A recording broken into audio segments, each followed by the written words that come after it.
Okay, so just to summarise, my 5 top tips for developing a more positive and supportive mindset are: number 1, language; number 2, becoming the observer of your thoughts; number 3, developing a gratitude practice; number 4, reframing failure; and number 5, focusing on the process and not the outcome. And if you implement the tips that I've shared in there about how to develop those things and how to develop your mindset, I guarantee in 30 days' time, when you've implemented those different things, you will notice a huge difference. You will feel much more positive, much more confident,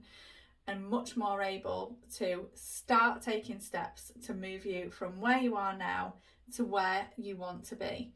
And just think, if you're someone who's been feeling so stuck and whose mindset has been blocking them from taking that next step and taking action, how incredible is it going to feel to finally move past that and to start taking real action and making tangible steps towards your big goal? Good luck, and yeah, I'll see you on the other side.